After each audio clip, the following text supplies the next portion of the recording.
नमस्कार साथियों, मैं हूं महावीर सिंह। आज आपको जानकारी देने वाला हूं फार्म पॉन्ड के बारे में। वाटरशेड निर्माण के तहत एरेबल लैंड के अंदर फार्म पॉन्ड का निर्माण हमें कहां करना चाहिए और क्या इसकी उपयोगिता है, क्या इसकी डिजाइन है, इसके बारे में आज हम विस्तार से जानेंगे। फार्म पॉन्ड का निर्माण एरेबल लैंड में, जहां किसानों की भूमि होती है, उस पर जो है करना है और उसका मुख्य उद्देश्य है हमारा वर्षा जल संग्रहण करना। क्योंकि कई जगहों पर ऐसा है कि ग्राउंड वाटर नहीं है जो फसल के लिए उपयोगी होना चाहिए, ऐसा ग्राउंड वाटर नहीं है। तो वहाँ पर वर्षा जल को हम एकत्रित करके और कृषि योग्य भूमि में फसलों की सिंचाई करने के लिए उपयोग में लाते हैं। इसलिए इसको जहाँ से हमारा पानी संग्रहण होकर के और एक जगह पर आ जाए तो इसको सामान्यतः खेत के सबसे निचले भाग में बनाना चाहिए, जिससे अधिक से अधिक पानी की उसमें भराव हो सके। फार्म पॉन्ड की जो गहराई है वो 3 मीटर, कम से कम 3 मीटर रखी जानी चाहिए, क्योंकि फार्मलैंड किसान के पास बहुत कम होती है। इसलिए 3 मीटर और 3 मीटर से गहरा यदि हम बनाएंगे तो अधिक से अधिक भराव क्षमता का हम फार्म पॉन्ड निर्माण कर पाएंगे। फार्म पॉन्ड की जो भराव क्षमता है उसको हम मिनिमम 400 से 1200 घन मीटर तक के लिए अनुमत किया गया है विभाग द्वारा। तो वो 1200 यदि घन मीटर से अधिक की यदि किसान मांग करता है तो उस केस में हमें 1200 घन मीटर तक ही तो विभाग जो है उसका पैसा देगा, और उसके अधिक का जो पैसा है वो कृषक द्वारा वहन किया जा सके, उसी स्थिति में निर्माण करना है। यहाँ आप देख रहे हैं कि एक फार्म पॉन्ड है, किसान की भूमि पर बना हुआ है। किस तरीके से फार्म पॉन्ड में जल भरा हुआ है और इस फार्म पॉन्ड के चारों तरफ लाइनिंग भी की हुई है। इसके बारे में हम विस्तार से आगे जानकारी लेंगे। यहाँ भी देख रहे हैं कि किसान किस तरीके से उपलब्ध जल से सिंचाई करके और अपने फसलों को पानी दे सकता है।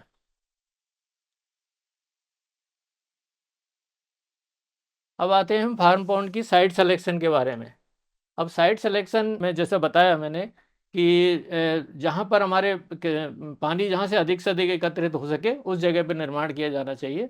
इस हेतु विभाग द्वारा जीआईएस तकनीक की जीआईएस की सहायता से हम इसके अंदर फ्लो एक्युमुलेशन लाइन जो है 1 हेक्टेयर की फ्लो एक्युमुलेशन के आधार पर हम जो है करेंगे। तो यहाँ देख रहे हैं कि हम जिस तरीके से ये पानी की जो फ्लो जहाँ होकर के पानी बह के जाता है उसको हम फ्लो एक्युमुलेशन लाइन कहते हैं। यानी कि इस जगह जब भी बरसात होगी वो बरसात का पानी इकट्ठा होकर के इस तरीके से बह के जाएगा।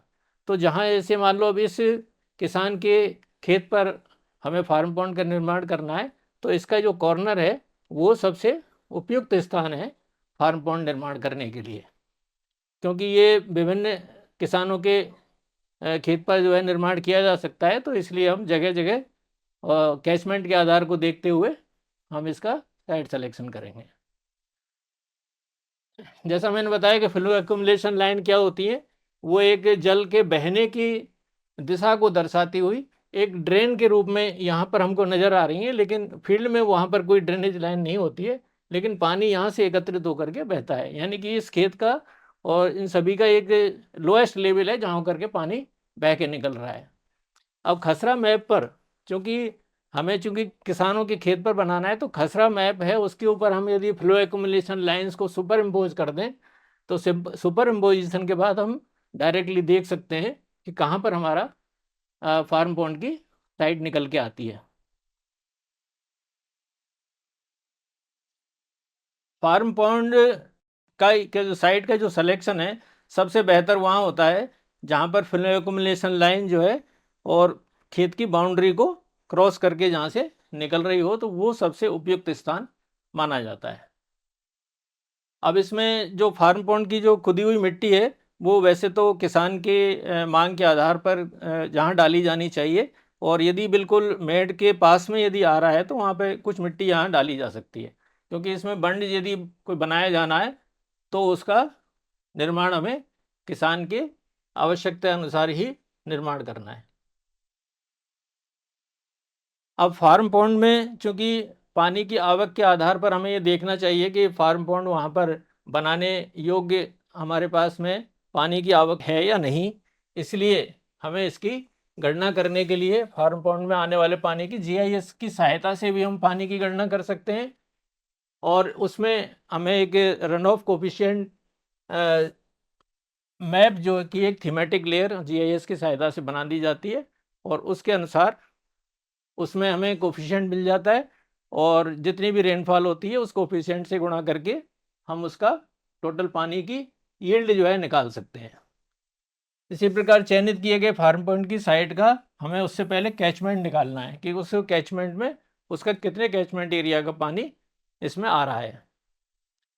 तो कैचमेंट की क्षेत्रफल की गणना कर लेंगे, फिर उसके बाद कैचमेंट एरिया को कैचमेंट के एवरेज रन ऑफ कोफिशिएंट से जो है उसको मल्टीप्लाई कर लेंगे। इस आधार पे हम उसको आने वाली पानी की यील्ड को हम निकाल सकते हैं। जैसे कि फार्म पॉन्ड में आने वाली पानी की मात्रा यदि हम क्यूबिक मीटर में निकालेंगे तो एवरेज रन ऑफ कोफिशिएंट और कैचमेंट एरिया का गुणा करेंगे स्क्वायर मीटर में and multiplied by rainfall in metres, तो हमको क्यूबिक मीटर में पानी की उपलब्धता पता चल जाएगी। अब यहाँ हम इस चित्र में देखें, ये एक वाटरशेड है, और इस वाटरशेड में यहाँ पर जैसे ये कोई फार्म पॉन्ड के निर्माण की साइट आ रही है, तो यहाँ हम इसको बड़ा करके देखा है कि यहाँ पर फार्म पॉन्ड जो है निर्माण किया जा रहा है, जिसको हम खेत तलाई भी कहते हैं। तो इसका जितना भी कैचमेंट एरिया आ रहा है उस कैचमेंट एरिया को यहाँ पे गुणा करके देखा है, और यहाँ देखने पे देखेंगे तो catchment area of the propose farm pond का जैसे 109 हेक्टेयर आता है। तो 109 हेक्टेयर क्षेत्र का पानी इस पॉइंट पर आ रहा है। तो यहाँ की हमारी एवरेज एनुअल रेनफॉल जो कैचमेंट में यदि 920 मिलीमीटर है, average run off coefficient catchment का कोफिशिएंट जो इसके अंतर्गत मैप के द्वारा जो बनाया गया है उसमें एवरेज जो है 0.72 है। तो run of in millimetre multiplied by average run off coefficient तो 665.46 हो गया। और इसको यदि हम इसका रन ऑफ को कैचमेंट एरिया से मल्टीप्लाई करेंगे तो 7,28,412 क्यूबिक मीटर पानी इसमें उपलब्ध रहेगा। अब चूँकि हमको फार्म पॉन्ड 1200 क्यूबिक मीटर तक का ही बनाना है, इसलिए इसमें फार्म पॉन्ड तो इतना ही बनाएंगे, लेकिन ये स्केचमेंट के अंदर और अन्य भी फार्म पॉन्ड हो सकते हैं, इस वजह से हमने गणना करके बताई है। इसी प्रकार फार्म पॉन्ड के अंदर जो पानी की आवक है उसको गणना करने के लिए हम सामान्य तौर पे यदि जीआईएस तकनीक हमारे पास उपलब्ध नहीं हो तो उस केस में हम स्ट्रेंज टेबल द्वारा भी जो है इसकी गणना कर सकते हैं। तो स्ट्रेंज टेबल में हमारे पास जो गणना करते हैं उसमें हमें देखना होता है कि रेनफॉल के आधार पर टोटल जो मानसून में जितनी भी रेनफॉल होती है उस रेनफॉल को, इसके अलावा हमको कैचमेंट का प्रकार देखते हैं कि ये गुड कैचमेंट है या एवरेज कैचमेंट है या बैड कैचमेंट है। अब आप एवरेज, गुड और बैड से मतलब ये है कि बैड कैचमेंट वो है जो सैंडी सॉइल्स है, जहाँ पानी बहुत कम बह करके आगे निकलता है, यानी कि रन ऑफ उसका कम से कम मिलता है। एवरेज कैचमेंट वो है जहाँ पर लोम सॉइल्स या सिल्टी लोम सॉइल्स होती है, जहाँ पर पानी अच्छी तरह से बहता है। और गुड कैचमेंट वो है जहाँ पर पानी अधिक से अधिक बह करके निकलता है। तो यहाँ यदि हम देखें, जैसे हम एग्जाम्पल के तौर पर कहीं पे यदि 100 mm का रेनफॉल हो तो गुड कैचमेंट के अंतर्गत उसका जो percentage of run off to rainfall जो है 70% पानी इसके अंदर हमको मिलता है। लेकिन एवरेज कैचमेंट में वहीं पर हमारे को 52.5% पानी मिल रहा है, और जो बैड कैचमेंट है उसमें केवल 35% हमको पानी मिलता है। तो हमारे को इसी प्रकार से जितने भी रेनफॉल हैं 100, 150, 200, 300, 350 या जहाँ जहाँ पर भी ये रेनफॉल के हिसाब से हमारे को जो ये परसेंटेज हम यहाँ से ले लेंगे कैचमेंट एरिया से, और रेनफॉल्स का इतना परसेंट लेके हम इसको आगे हम गणना करके दिखाएंगे। आप फार्म पॉन्ड की डिजाइन अधिकांशतः प्रिज्मोइडल होती है, जो कि रेक्टेंगुलर हो सकती है या स्क्वायर हो सकती है, और उसका प्रिज्म की शेप होगी। इसी तरीके से फार्म पॉन्ड जो है जैसे बताया मैंने कि स्क्वायर में हो सकते हैं, स्क्वायर प्रिज्मोइडल या रेक्टेंगुलर हो सकते हैं। इसकी डेप्थ हम ज़्यादा से ज़्यादा लेकर के और कम से कम जो है हम इसका सरफेस एरिया लेते हैं, जिससे कि इसका एवेपोरेशन हमारे पास कम हो, और सीपेज भी उसका कम हो। और फार्म पॉन्ड के जो बंड का जो डिजाइन है सामान्य तौर पे तो ये खड़ीन के अनुसार होता है, जैसे खड़ीन का बंड होता है तो उसी तरीके का इसमें बंड होगा है, जो कि जिस सेक्शन में बनाया जाता है खड़ीन उसी हिसाब से कोई भी बंड होता है उसका top level and bottom level और साइड स्लोप्स के आधार पर उसको निर्धारित कर लेते हैं। तो इस तरीके से जो फार्म पॉन्ड की जो हमारे पास जो साइड स्लोप्स हैं वो भी हमें मिट्टी के प्रकार के अनुसार हमें डिसाइड करनी होती है। यहाँ हमने जो है कैलकुलेशन करके दिखाया है आपको। फार्म पॉन्ड की डिजाइन में यदि हमारी एवरेज एनुअल रेनफॉल 600 मिलीमीटर है तो percentage of run off to rainfall from the Strange table यदि हमने लिखा है और फॉर एवरेज कैचमेंट लिया है तो वहाँ पर 14.25% आ रखा था, उसमें टेबल से हम निकाल लेंगे।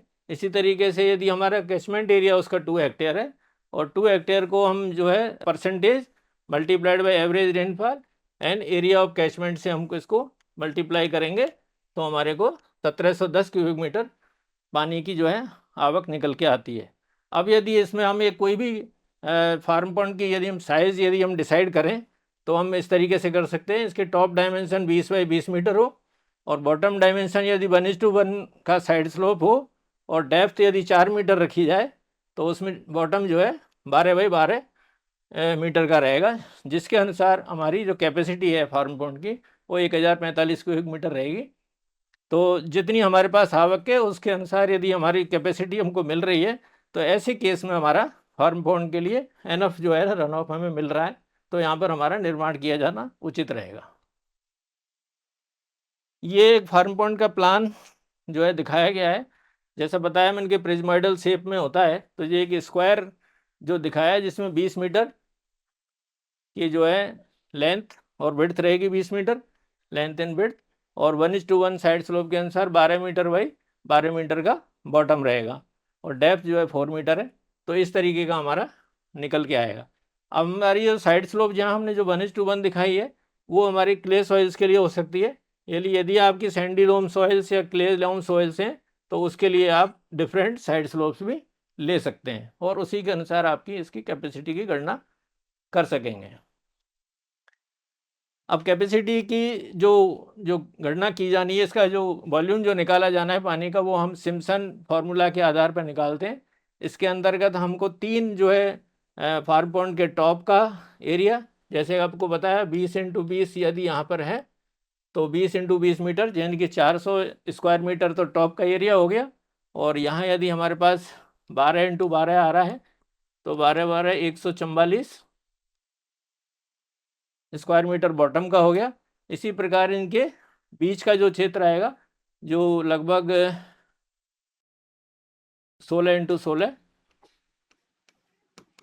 जो है निकाल लेंगे ये बीच के क्षेत्रफल का। तो यहाँ हम इसका जो फॉर्मूला है कि वॉल्यूम निकालने के लिए height divide by 6 multiplied by top area 4 into area at the middle section and plus area of the bottom section. इस फॉर्मूले से हम जो है इसका हम वॉल्यूम की गणना कर सकते हैं। इसके साथ ही हमको इसके जो फार्म पॉन्ड पे जहाँ भी इनलेट होता है एवं कोई भी आउटलेट है उसको भी हमें सही तरीके से उसकी डिज़ाइन की जानी चाहिए, जो कि एक डाइवर्जन चैनल के रूप में होती है। तो उसको डाइवर्जन चैनल के अलग सेक्शन जब आएगा जब उसमें इसकी डिज़ाइन के बारे में और देख सकेंगे। लेकिन हमारे को ये दोनों ही चीज़ें बहुत इम्पॉर्टेंट हैं और इन दोनों पर इनलेट और आउटलेट पर पिचिंग का निर्माण किया जाना बहुत ही आवश्यक है, जिससे क्या है कि फार्म पॉन्ड के अंदर किसी प्रकार का कटाव नहीं हुआ इनलेट पर और आउटलेट पर, और साथ ही इसमें मिट्टी की जो है अंदर जाके सिल्टेशन ना हो। अब आते हैं फार्म पॉन्ड के निर्माण विधि। तो निर्माण विधि जैसा कि फार्म पॉन्ड की जैसी आवश्यकता हो कि जिस भी स्कीम के अंतर्गत हो, इसका निर्माण हम मशीनों द्वारा या मजदूरों द्वारा किसी प्रकार से कर सकते हैं। और जैसे यहाँ दिखाया गया है कि फार्म पॉन्ड का निर्माण ट्रैक्टरों द्वारा भी हो रहा है। और इसी प्रकार जब भी हमारा फार्म पॉन्ड की जो खुदाई हो जाए तो उसका जो पैंदा होता है उसको हमें अच्छी तरह से कॉम्पैक्ट करना चाहिए, जैसे यहाँ दिखाया गया है। इसको जो है अच्छी तरह से कॉम्पैक्ट करेंगे तो नीचे इसमें किसी तरह पानी का सीपेज नहीं होगा।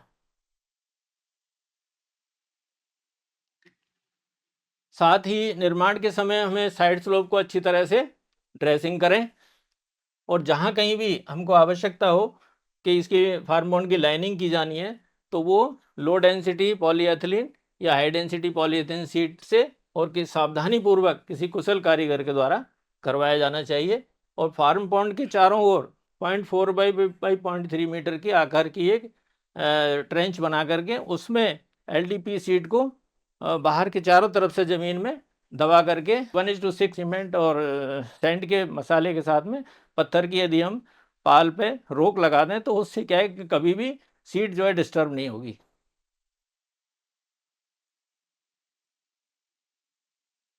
अब हम बात करते हैं, जैसे कि आपने देख लिया कि हमें कहाँ पे साइट सिलेक्शन करनी है, कैसे उसकी डिज़ाइन करनी है, कैसे निर्माण करना है, लेकिन इन सब में हमको कुछ सावधानियां भी रखी जानी है। उन सावधानियों पर यदि नज़र डालें तो हमें साइड स्लोप, क्योंकि इसमें इम्पोर्टेंट है साइड स्लोप और इसका पैदा, क्योंकि पानी का जहाँ भी भराव होगा वो या तो बॉटम से परकोलेशन होगा या साइड से जो है सीपेज होगा।